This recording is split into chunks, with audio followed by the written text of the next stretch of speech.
Briar Rose, Chapter 11. It took 100 years, said Gemma. Gemma, why 100 years? Becca asked.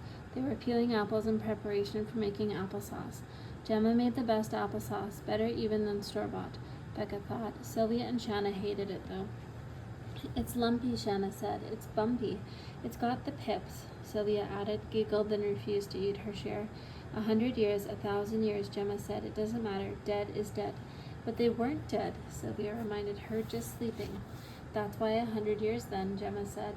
It took 100 years and then a prince of a nearby country. Was it America? Asked Becca. America being the only country Becca knew about. Was it England? Sylvia was in Hart School. She knew these things. Was it France? Shanna was too. I see England, I see France, Sylvia said. I see Shanna's underpants. Do not, do too. Do not, Gemma, she does not. I see them too, Becca said, though she couldn't see them and immediately felt bad for telling a fib. The prince came from a nearby country. Gemma tried again, but even she could see that no one was listening, underpants being much more interesting than princes in this day and age. Chapter 12. Stan arrived exactly at 7, as if he had been waiting outside until the town clock tolled the last stroke of the hour. Becca opened the door just as promptly, not being able to bear the wait any longer. Dr. Berlin, Mrs. Berlin, he greeted her parents, formally, almost Becca thought, as if he were picking her up for a date. I have things spread out on the dining room table, she said. Good, let's get to work. You certainly don't believe in foreplay, Dr. Berlin commented. Becca felt her cheeks burn, but Stan laughed. Not on stories anyway, he said. Get in, get it over with, get out. They walked into the dining room, Becca relieved that her father just nodded and went upstairs. If he had said another word, Becca knew she would have throttled him. So give me the cook's tour, Stan said, gesturing to the pieces of paper she had so carefully arranged around the table, a second eye and all of that. She walked around him, telling him the few facts she had been able to glean from the photographs in the papers. When he bent over to look at a particular piece, he pushed his glasses up on the top of his head in order to read. They went all the way around the table before he offered a comment. Pretty sparse gleanings. The glasses were back down on his nose. She nodded. And you've gotten almost as much as you can from this, as far as I can tell. Time for some footwork. What do you mean? Tomorrow is Saturday. You and I are going to visit Fort Oswego. But that's... She had no idea how far away it was.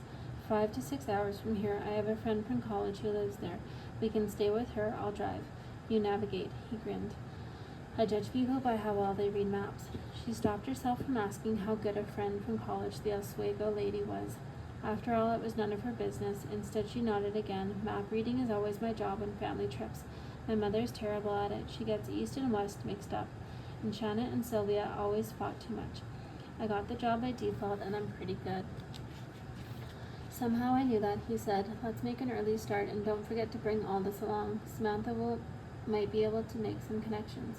His sweeping gesture took in everything on the tabletop. Samantha, she whispered. Of course. See you tomorrow morning, 7, no later. He turned abruptly and walked to the door, calling out, Bye, Dr. Berlin. Bye, Mrs. Berlin. When Becca closed the door behind him, her parents were standing in the door of the family room. That was a mighty short date, dear, her mother said. It wasn't a date. We're going to Oswego tomorrow. Oswego? It's in New York State, Becca explained. That's a good 6 hours from here, her father said. Going to stay over? I don't... Yes. No. Probably. I told you he didn't believe in foreplay, her father said. Gerald. We will be staying, if we stay over, with a friend of Stan's from college, Becca explained slowly, as if talking to someone in a foreign language. That's nice, dear. Who? Mrs. Berlin asked. Her name is Samantha. Of course, Dr. Berlin said. I am 23 years old, Becca said. Old enough, Mrs. Berlin said, taking her husband by the arm. Let him back into the family room. Becca ran into the kitchen and got herself a glass of cold water, drinking it right down and wondering what she could possibly wear. In the end, she wore her gray wool pants because a dress would hamper exploration, but jeans might be too casual for any possible interviewing. If she had expected Stan to take as much care with his appearance, she was disappointed. He arrived at 7 dressed as he always did, in corduroy pants and an open-necked shirt, and the same corduroy jacket that lived in at work. There was a picnic basket in the back seat and a blanket. She didn't exactly raise her eyebrows, but he must have seen something in her face. It's still a little too cold to sit on the ground for a picnic here, he explained, even if you are used to squatting by the waterfall every day, rain or shine. But we're going north. It'll be a lot colder there. It was and it wasn't like a date. They talked about the weather, about politics, about safe office subjects. The closest it got to personal was when she asked Stan about the search for his birth mother. The way he stopped and started and inserted elliptical explanations, she knew it was not a story he told often. To her horror, she found herself blurting out, "Why? Why don't you ever talk about it?" Stan was silent for a long moment, the car speeding along the highway. It seemed the longest moment Becca had ever sat through. She was just formulating an apology, knowing this had to be done with careful thought when he sighed. "I guess once I was done with it, once I knew who she was, and the fact that she didn't really know who my father was, I was satisfied. The story was finished, over, complete. I'm like that with all the stories I work on. She wasn't a part of my life, and I wasn't a part of hers. I had all the answers I was going to get, so I got on with it. Will this be the same thing?" she asked. Meaning, when I find the story, if you find the story, you don't always, you know. She nodded thoughtfully. "If I find the story, will it be over?" "I guess that depends," he said. "Depends on what?" "Depends on if it's a happy ever after ending or not. Like all good fairy tales," he said. He sped up to pass line one of the pokey cars. Gemma's Briar Rose never did have a happy ending. How did it end? He pulled into the right lane and glanced over at her. She shrugged. "With a kiss and a wedding." He laughed. "Isn't that happy? I like kisses." He paused. "And weddings?" "The prince isn't mentioned in the last line, as if he disappears after the ceremony. Only the princess and her baby daughter remain. Watch out." The car ahead had suddenly slammed on its brakes. Stan expertly braked and simultaneously turned in the wheels slightly to the right. "Jerk," he muttered. Becca wasn't sure if he meant the driver ahead or himself. It was almost 7 hours when they turned into Oswego, the picnic having slowed them down about an hour.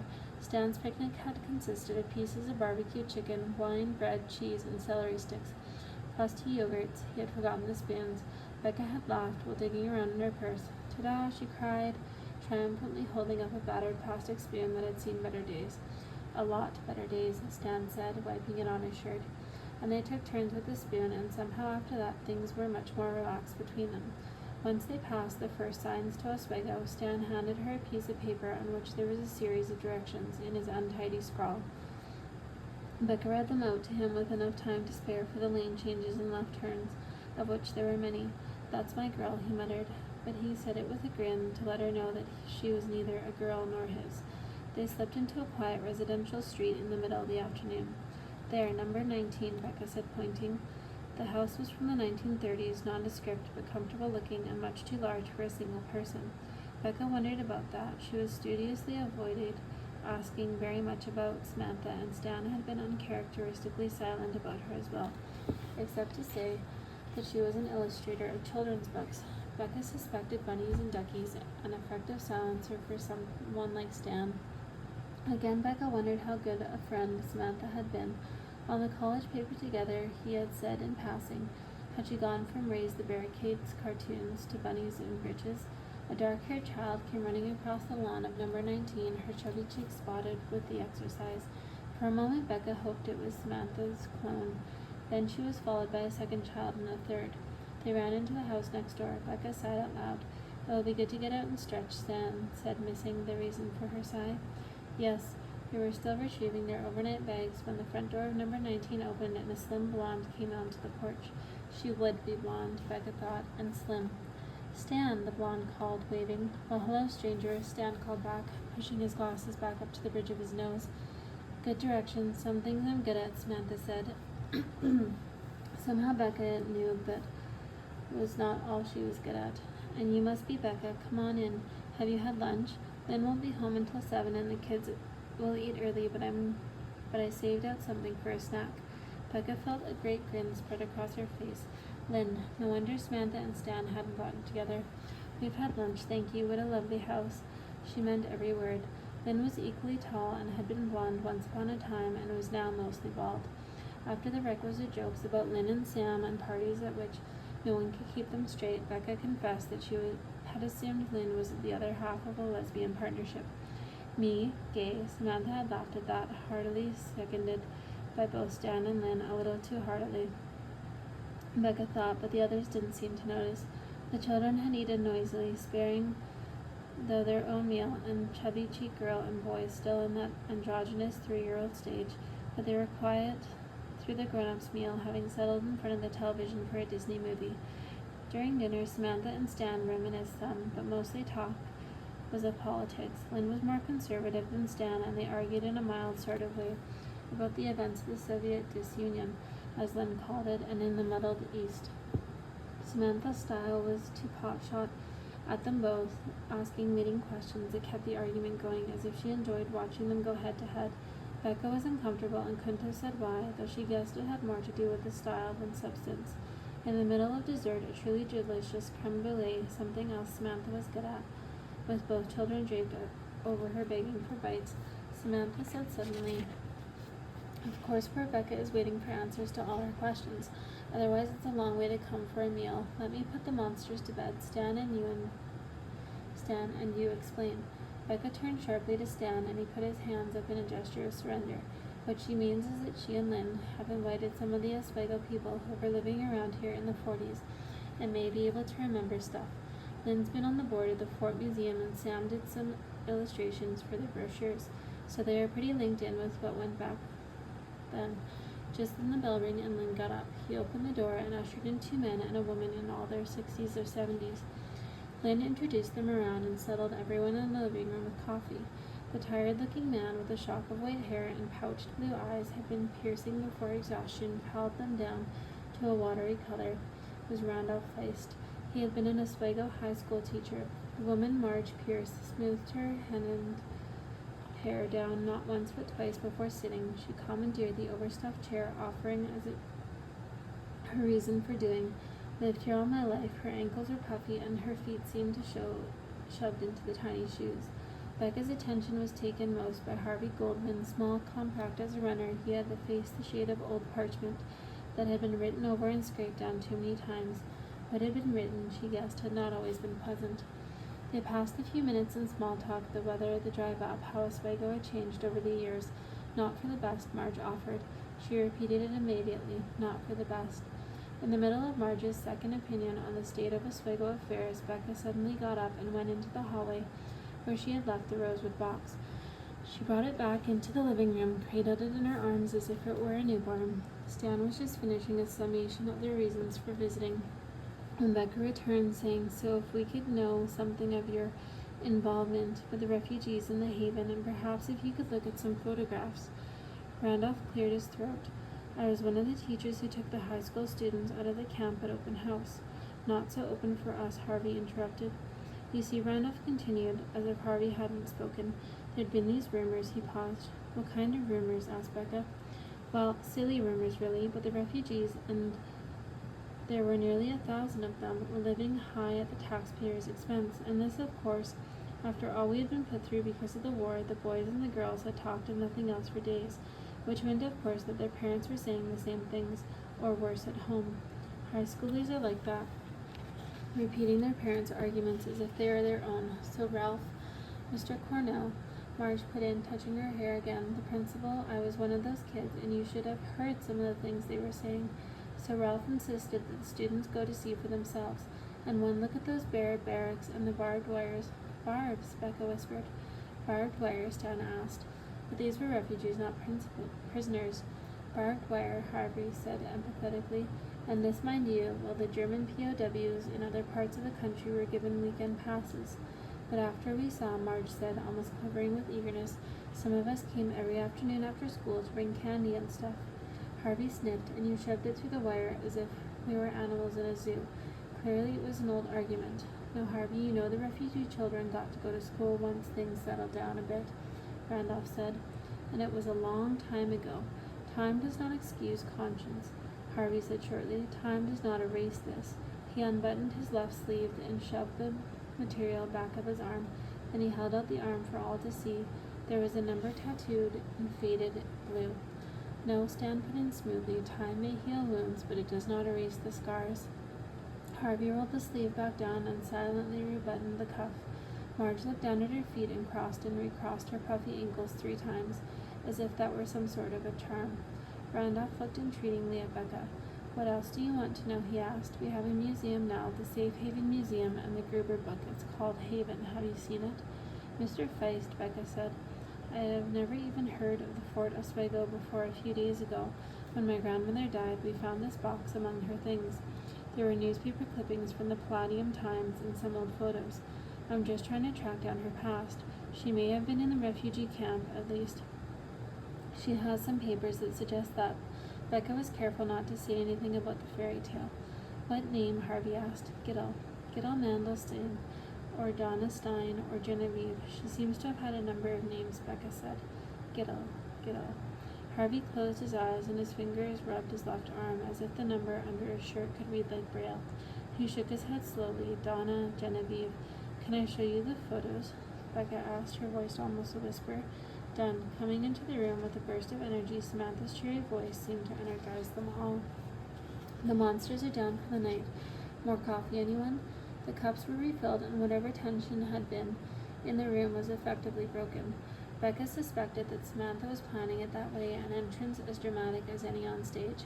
She immediately felt guilty about the thought, as if to think such a thing of Stan's old friend was a disloyalty of the worst kind.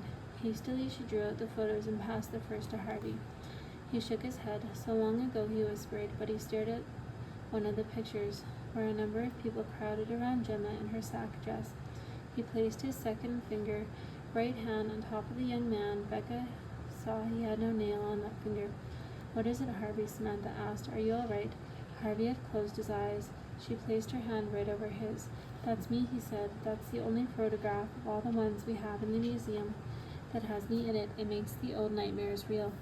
Becca stared at the photo in his hand. The face of the young man was hungry. He was staring yearningly at Gemma. And that's her. What? Becca and Stan spoke together, and Stan leaned forward as well. We called her Princess because suddenly he looked puzzled, as if the memory, the desire to remember, were simply not enough. Because she was born in a castle? Becca asked, the word almost painful in her throat. A Jew born in a castle? Harvey was momentarily nonplussed. No, because she would have nothing to do with the rest of us, with me. As if his voice trailed off, almost an afterthought, he added, It's so long ago. Can't you remember? Becca begged. Anything? Did she go to school? Did she talk about the past? Did she? She had a new baby but no husband, and that is all I remember. Please try, Mr. Goldman, Becca begged. Please. Randolph held up his hand, as he must have done so often in the classroom. Harvey's right, it's all so long ago, and memory is such a strange and unwieldy device. We remember odd things, like the old woman who kissed the ground when she arrived. You didn't see that, Randolph Marge interrupted. It was in the paper. You're probably right, Randolph admitted. But it seems as if I remember it. That's what I mean about memory. Still, I do remember the refugee children who came to school, pathetic little things, most of them undernourished, jumpy, and how they stuck together. But so bright. Even in their broken English, he smiled. This Ruth Gruber, who wrote the book, she was the one who got to pick which refugees came to the fort. And they weren't all Jews either. Some were Catholics who were allowed to attend Mass at my church because it was the nearest the fort. And some Protestants too, I remember. From Italy we came, Harvey said, from hot to cold, and one baby died in the crossing. I remember that. The mother could not cry for 2 days, but she could not speak either until we passed the Statue of Liberty. Then with everything else, the crying, the joy, the poor thing sobbed for her sorrow. For a moment they were all silent, and I remember thinking, Harvey continued, how free we were at last, how free, and how shocked I was when we were suddenly back behind barbed wire again. I was sure we had come all that way just to be killed in America. And look at you now, Marge said. You own half of Oswego. I have one small shop, but I am content, Harvey said immediately. How is that half of the city? Please, Becca interrupted, not having Samantha's gift of surprise. What about my grandmother? She carried herself like a princess, said Harvey. That I do remember. She was like something out of a fairy tale book. The fairest skin and the reddest hair, as if the war had all the horrors could not touch that beauty. You look quite a bit like her, except for the eyes. Your eyes are warm, they are here. Hers were somewhere else. We boys were all half in love with her, I think, but she did not speak to any of us. It was as if a curse had been placed upon her. A curse, Becca said. The Nazis were the curse, said Harvey. They still are. The Nazis are all dead, Harvey. Marge said, her hands once more smoothing down her hair. For you are dead, he said, not for me. He sighed and stood. I must go. It is too late for an old man like me. I am not an old man, I am an old man too, Randolph said. But not like me, said Harvey. He winked at Becca and then took her hand. I am glad to have met the granddaughter of this princess. Smiling shyly, he kissed her hand. Then he gave Samantha a kiss on both cheeks and left. The soon rest followed.